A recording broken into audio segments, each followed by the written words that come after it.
Hello students, welcome to AllCBTs. My name is David, and in today's special video we are going to take English oral questions, oral English, right? So these are the likely questions that you will find for your GCE, especially your GCE, but these questions you also find in your NECO GCE exams and just about every O-level exam questions. These questions we are going to be taking majorly focused on the oral English assessment test. You're going to find it in about all O-level exams. So make sure you pay rapt attention. And if you have questions, please use the comment section to ask your questions, okay? I'm happy to relate with you. We are all learning, okay? Now, I have about 9 to 10 sections. I have pronunciation and stress. Let me see. I have pronunciation and stress. I have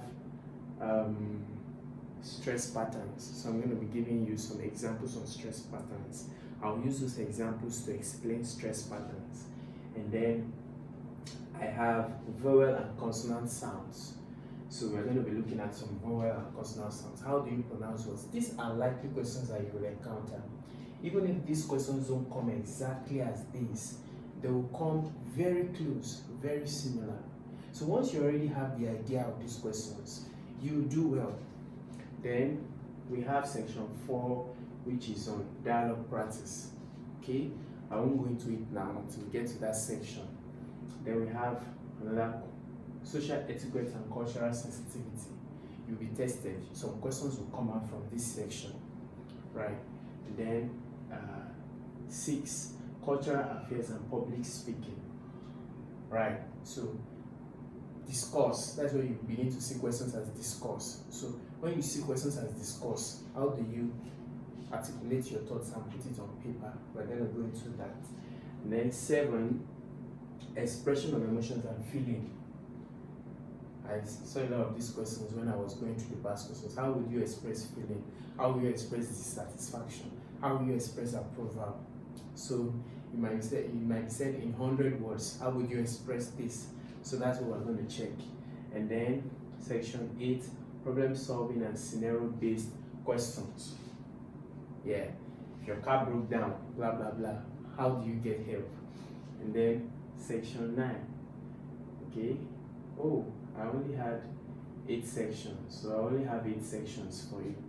Okay, so I have 8 sections here, but there are still about 2 more sections that I need to include. That's intonation. I want to teach you how to intonate, okay, and how to answer questions on intonation. So this is like the part 1. I'm still going to do a part 2 where I would go in depth into each of these sections and sections that I did not add to this section. So if you are joining us for the first time, I want you to smash that subscribe button, all right, and like the video. It suggests to YouTube that the content is good enough and they can push it to a larger audience of people. And if you have questions, please use the comment section. Also, don't forget that we have a very active Telegram group, although we just set it up, so, and it would be kicking off actually on Monday. So you can see the link to join that Telegram group where we're going to be sharing updates, we're going to be sharing likely questions, we're going to be doing a lot of talking and connecting. So go join that Telegram group. You see the link in the description of this video as we meet together and engage together. Now, without wasting more time, let's get into it.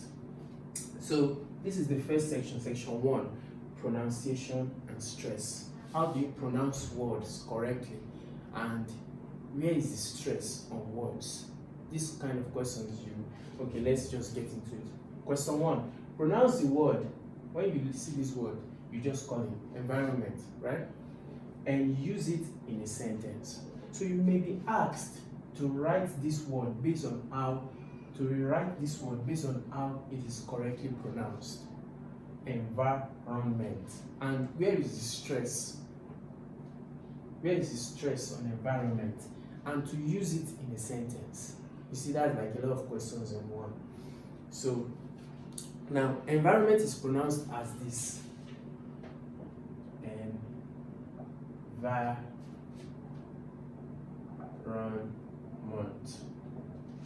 Do you see that? Environment. environment. This is how it's pronounced. This thing now that you just called environment is pronounced as environment. The correct donation to pronounce it, and the stress is on va, environment. See, so the stress is always on the second syllable, environment. Now, use it in a sentence. I'm waiting for you. So you can say something like, the government is implementing new policies to protect its citizens, and the environment from pollution. All right. The Kick Against Indiscipline of Nigeria visits or checks in to environments in Lagos to ensure they are aligned to health and public safety. Just make sure that you articulate your thought first, then you put it on paper, but make sure you keep it brief and concise. Don't make it too long. It should be not too long, not too short. So the government is implementing new policies to protect the environment from pollution. Again, where is the stress on environment? Is on vi. And vi, this is where the stress is. Alright, so that's that question. Well, let's see one or two more questions from this section. I actually did 3 questions per section. So, how do you pronounce the word colonel? Now, you see, it looks like colonel, but you don't pronounce it as colonel. It's colonel. Do you understand? You can even copy this word and paste it into your Google search and see how it's pronounced. Colonel. So, not colonel. So, how do you pronounce the word colonel? Excuse me, my team is not around today to do the editing of this video, so I'm just going to upload it like that. So there is no editing, yeah? So, because of so many people asking for this oral English questions, I just had to come and do it. So, how do you pronounce the word cornel? Cornel. Now, this is cornel. Cornel. And you see that? So cornel. Now the O here, this O is silent. So that's how you pronounce the word cornel. And then you also don't pronounce the L. You also don't pronounce the L. Cornel. Alright. So the O is silent, and then the stress is on where? The stress is on the first syllable. Cornel. You can see that the first syllable has a longer stress to the second one, so the stress is on the first. So now, okay, there's no other instruction, just how do you pronounce. So that's how you pronounce the word cornel. Now, can you differentiate between the pronunciation of desert and desert? Now, they look the same, but very importantly, you must pay attention to this. This desert is in the noun, and this desert is in the verb, meaning that they mean different things. Desert here, name of a place. Desert, which is a place, a dry land, a land without vegetation. Now, desert means verb. In the verb, if I said the place, or desert the place, or people have deserted the place, means leave the place, go away from the place, right? So this means to abstain from somewhere. This is actually a place, that's as you know it in geography, all right? So can you differentiate between the pronunciation of desert and desert? Now, they both look alike, but they sound a little bit different. Now, I'll write the two for you. The first one, this desert, the noun is written as desert. You see that? And the second one is written as desert. See? Desert. Desert. Okay. Desert. Desert. There's still another one that is desert. Desert. Yeah, there's still another one that is desert, but as double S, which is like, which is like an appetizer. So you have desert, a place. You have desert or dessert, Desert. I think that's desert. You see, these sounds can play tricks on you, so you really need to understand it and focus. So desert, verb, desert, or disperse, leave there. And then you have desert, although this one has double S, like food. So desert, this desert means to abandon, to leave something. Desert in the noun means a place where there is no water, no vegetation, a barren land. Okay, that's good. Moving forward now, question 4. Okay, I think with that we are done with pronunciation and stress. Let's go to stress patterns. Stress patterns now. Okay, where is the stress in the word communication? Where is the stress in the word communication? Now, there are some tricks to some certain words. For example, the words that has prefix words that come with prefix. For example, impossible, there's a trick to that. Unstoppable, there's a trick to that. Communication, words that ends with shun will often have their stress on something. You need to know all of these tricks.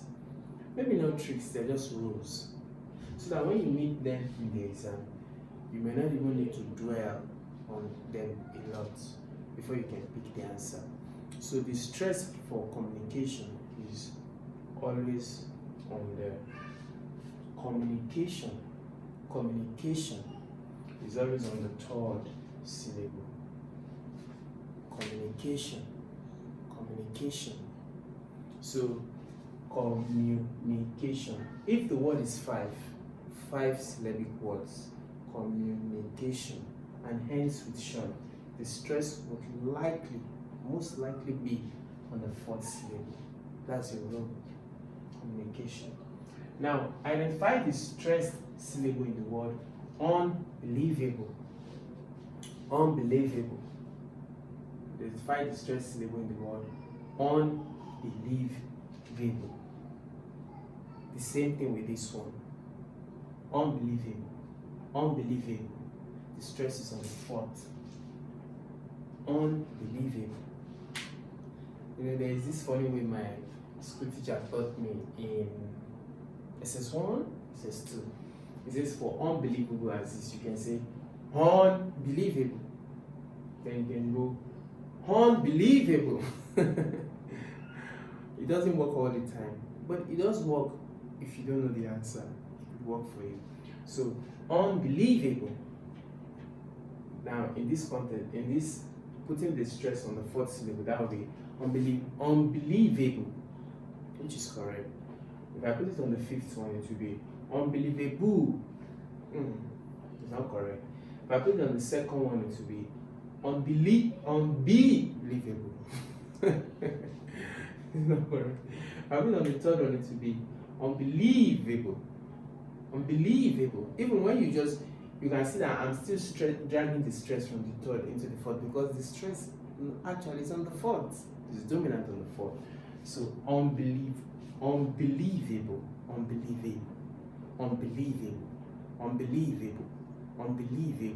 So the stress is there on the fourth syllable. Okay, how do you write this one? Let me write it for you. You write it as unbelievable.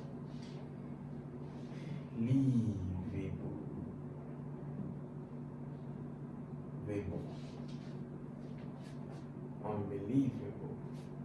Okay. All right. Let's move on to okay, we're still on stress pattern. Let's move on to, let's see. Yeah, I only have 2 examples from here. Now let's go to vowel and consonant sound. I made a video where I did a lot of justice on this vowel and consonant sound. Let's see some examples. So we have, how do you pronounce the consonant f in the word think and this? Think and this. Now, this one in think, is different from the one in this. One is voiceless and one is voice. You have think, then this is voiceless. You don't hear that sound. You only hear the ink. Think, ink, think. But in this one, this, you hear the voice sound. This one, the sound is like this. This one, the sound is like this. Yes. So one has a voiceless sound, one has the voiced sound. So how do you pronounce the consonant in the word think? This is it, the sound. And how do you pronounce it in this? So just say voiceless and voice. So once you are not able to hear this TH sound, which should be or should be, you don't hear it, then you can, it's right or it's okay. It's safe to say that it's voiceless. But we can hear it in this. So we can say this is voiced. So let me just read a little of what I noted down. It's pronounced as voiceless. It is produced by placing the tongue against the upper teeth and blowing air out. Okay? This other sound, voiceless sound, the tongue touches the upper teeth while producing a vocal sound. You won't be asked to give that explanation I just made out for you. This one. All you just need to do if you see this, how do you pronounce the consonant in the words? First, pronounce the words. Think. Think. You can see the INK. It's the only one that comes out of your mouth. TH cannot be found. So that's voiceless. And this one. So you can contrast between the two. Number 7. How would you pronounce the vowel sound in the word cart? Cart. Even though it starts with C, but we are hearing the sound k, k. Alright. Let's see that better. So how do you pronounce the word cart? The vowel sound in cart is a short R sound. Produce her. Okay. So the vowel, okay, now, very important, the vowel, not the consonant. I was focused on the consonant sound. The vowel sound. So what's the vowel sound? This one. The R sound there. So the R sound is coming out in cat as cat, cat, The R sound I'm getting in cat is as this. R sound. Cat, cat, cat. That's the R sound. So this sound, you also found it in words like, let me see, like bat, cat, bat. You find it in bat, hat, hat, dat. You find it in bat. You find it in bat.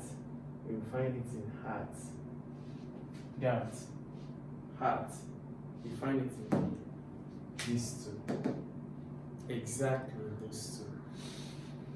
Okay, nice. Hope you're enjoying the class. If you're enjoying the class, please state in the comment section, I am enjoying it. If you want better explanation, or maybe I didn't get one of the answers correctly, please also point me out in the comment section. Okay, let's move on. Question section 4 now. Maybe we are going to 8 sections, so we're in the 4th section. My cursor is not moving. You wouldn't have seen all these spaces because we often edit all these spaces when I'm trying to move the cursor. Alright, so dialogue practice. This is an interesting one. Imagine you are at the airport and need to ask for directions to your gate. What would you say? To your gate. Okay? To your gate, maybe the gate of your house. Or, I'm not sure what gate it is here. Okay, maybe to a particular gate. I'm not sure, like your personal gate, the gates of your house. Because you can't be asking for direction from Moritala Airport to maybe you are staying at Abulegba. So you are at the airport and need to ask direction to maybe, let's say, left wing gate or the gate to the Chicken Republic cafeteria or within the airport community or the surrounding of the airport. what would you say? How would you put it? So now people are passing by. You are at the airport. Would you just say, "Sir, where is the gate to?" No. There is a word you need to use. There is a word that you need to use, that you are expected to use. And that word, you don't just go tapping people. And I see a lot of people do that. Just pulling people and say, "Sir." No. You say, "Excuse me." So that's the word. So if you are making your response, that word must be there. If that word is not there, you just write. You might not be correct. You might be wrong. It might even be marked wrong. Some examiners would even give you a minus mark for that. So, excuse me. Excuse me. That's the first thing you say. Could you please help me? I'm looking for gates, such and such a place. Or could you point me to gates? Excuse me, please, I need your help. Or please, could you help me? I need direction to gates. Right, so that's a very polite and formal way to request direction. You are at a restaurant and you want to complain about your meal. How would you express your dissatisfaction? Politely. Note that. Politely. Alright, so what's the word again? You want to complain about your meal. You just say, some persons say sorry. They want to get your attention. They say sorry. No, you don't say sorry. You not hurt the person, you injured the person or what. Why are you saying sorry? So that's not the correct courtesy word. Okay? Or courtesy phrase. You say, in this case also you use excuse me. Whenever you want to get the attention of someone, you use excuse me. Someone says excuse me, not excuse me, excuse me. Excuse me. Okay, look at the response I had for you. Excuse me, I'm sorry to trouble you, but I'm not satisfied with my meal. The dish is a bit cold, and I was expecting it to be served hot. Could you have it reheated or offer me an alternative? You don't need to even go that long. That response I gave to you. Excuse me, you may not need to say, can I have your attention, but you must say, excuse me. Because of course, once you say excuse me, the person is already looking at you, so you've got his or attention. So excuse me, this food, I really wanted it hot, but it's cold. Or there seems to be too much oil in my food, in my jollof rice. I'm so sorry, but I really cannot eat it, or I do not enjoy it. Could you find a way to get that reduced, or would you offer an alternative? Politely. Okay, next question now. Okay, we are done with that section. And then we go to social etiquette. I'm covering all aspects and sections of oral English so that there is no reason why you don't have an idea. Many times in the exam, the reason why people fail is not because they didn't know the answer, but they did not have an idea, the slightest idea. So at least if you have an idea and you see options, you're able to say, okay, yeah, this is what to do, this is what to pick. So that's why I'm just having this with you. Okay, let's see the next question. Let me push it up on my slide. Social etiquette and cultural sensitivity. How would you apologize for being late to a meeting? Etiquette. How would you apologize for being late to a meeting? What would you say? Assuming we had a lot of time. But I don't want this video to be too long. I would have wanted you to type in the comment section before I said my answer. But in this case, you were late to a meeting and you want to apologize. I sincerely apologize for my lateness. I understand that punctuality is important and I appreciate your patience. I'll make sure there is a better plan for me to arrive on time in the future, or I'll ensure to arrive on time in the future. So first of all, you apologize. So I apologize for my lateness. I sincerely apologize for my lateness. You don't need to go into the details why you were late. No, because that could be seen as being defensive. Oh, it was the rain. Oh, it was the bad road. So I understand that punctuality. I ought to be here by 8 o'clock and I just arrived. And I arrived 9 a.m. I'm really sorry for my lateness. I promise to make sure to keep on time in the future. Simple. Okay, question next. If you accidentally bumped into someone in a crowd, how would you apologize? Okay, especially you are at Oshodi and you are going and you accidentally bumped into someone. How do you apologize? You say, you cannot say I am blind. You are apologizing because you bumped into someone. So, I'm so sorry. You understand? Oh, I'm so sorry. I bumped into you, I'm so sorry. Hope you're fine. Hope you're okay. So, and if the person's personal belongings has fallen to the ground, you pick it up and hand it to the person. Okay? Now let's move on. I want us to try to cover all within the few minutes we have left.